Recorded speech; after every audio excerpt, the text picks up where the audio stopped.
you haven't killed somebody because that's the path you're on. He pulls a gun on a 14-year-old kid and steals not only that kid's dirt bike, but also a small amount of cash from that 14-year-old. The PSI indicates that 14-year-old is so traumatized by this that he can't even attend public school anymore, Judge.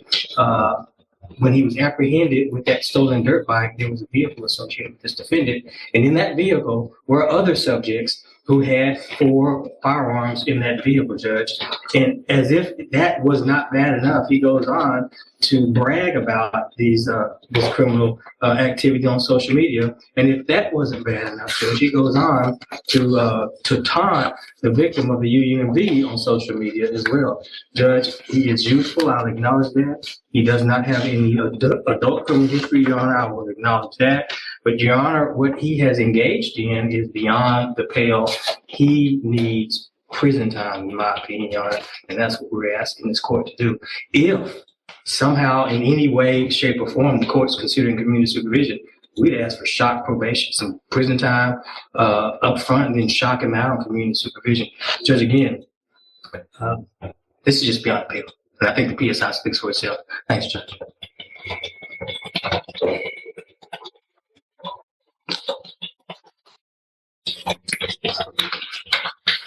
Mr. Chopin,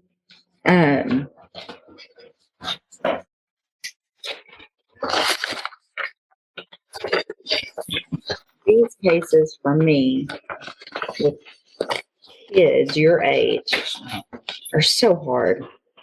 And I have for a very long time tried very hard to give chances. But all of the guns and the riding around and so you're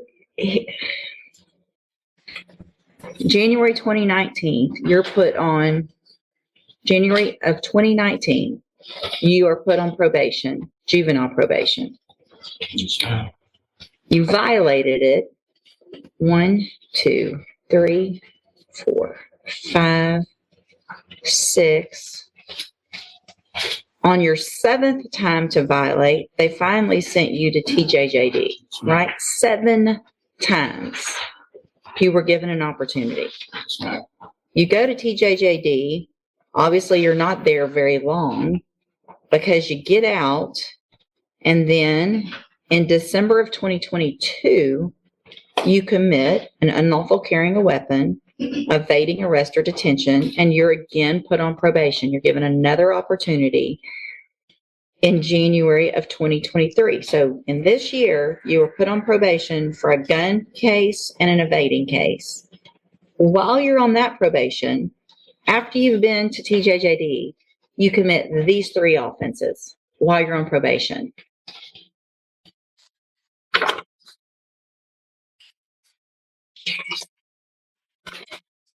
So none of it makes sense that I want to do better. And I mean,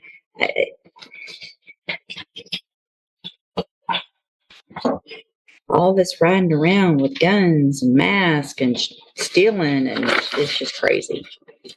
It's just crazy. Go have a seat in the jury box. I gotta think about this one some more for a minute. So what I've done in addition to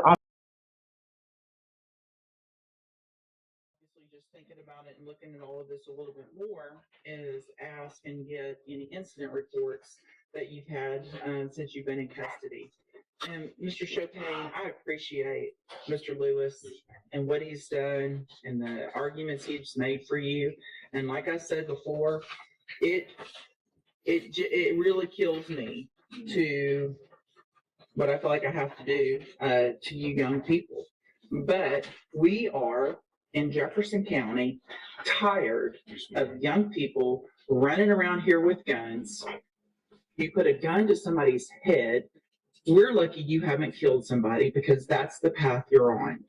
You've had opportunities at probation, and unfortunately, those haven't worked. You've actually already had 2. You were sent to TJJD, you got out, you still committed offenses, and then you got probation again, and then you're here. So all this talk of I want to do right, I'm going to do better is just a bunch of baloney. The way you can't follow the rules in jail shows me same pattern. You can't follow the rules. So at this time, in clause number 23 DCCR 0993, I'm going to find sufficient evidence to find you guilty, and at this time find you guilty of unauthorized use of a vehicle. I'm going to sentence you to a term of 2 years in the state jail prison. You will receive credit on that sentence for any time that you've been in custody that the law gives you the right to receive. In clause number, and these are all just open. So in clause number 23, DCCR 0991, I'm going to find sufficient evidence to find you guilty, and at this time find you guilty of evading arrest or detention with the use of a vehicle. I'm going to sentence you to a term of 10 years to the Institutional Division of the Texas Department of Corrections. You will receive credit on that sentence for any time that you've been in custody that the law gives you the right to receive. In clause number 23, DCCR 0992, I'm going to find sufficient evidence to find you guilty, and at this time find you guilty of aggravated robbery. Sentence you to a term of 25 years in the institution. And that's the turning point of the case. A 25-year sentence for aggravated robbery, because a gun was involved. The judge also makes a deadly weapon finding which can affect parole eligibility. After years of probation violations, the court clearly believes rehabilitation attempts have failed. Institutional Division of the Texas Department of Corrections. You will receive credit on that sentence for any time that you've been in custody that the law gives you the right to receive. I am making an affirmative weapon finding of a deadly weapon. These cases will run concurrently, which means together at the same time. So I am denying the state's motion to accumulate, which is a gift to you. I am going to grant the state's motion to forfeit the weapon, which is a Taurus Millennium G2 pistol bearing serial number TIP 10158. I'm going to hand you, I need there should be an admonishment showing that I signed it. It wasn't a plea agreement, but I don't see one printed out. Mr. Chopin, I take no pleasure in giving out a sentence like this, but I feel like what I have to do is protect Jefferson County for people like you, who have continued to show that you're just a danger and becoming more and more of a danger instead of learning from the opportunities that you've been given. You will be handed in just a minute a trial court certification in each of your cases that shows these weren't agreements, so you do have rights to appeal, and you can talk to Mr. Lewis about that. I hope you take advantage of any programs. You're still young. You're going to get out of prison, and you're going to be young still and have a lot of your life ahead of you. I hope what you do while you're in prison is do what you're saying you really want to do, is get your life together. There's programs you can get out. You can have education when you get out. They offer that, and hopefully be a productive member of society instead of going down the wrong path that you've been going. All right, good luck to you. You can go back with the bailiff. We'll get those forms printed. This case highlights the difficult balance judges face with young offenders. Multiple chances, repeated violations, and escalating crimes led to a harsh sentence. But what do you think? Was 25 years justified, or should the court have given him one last chance?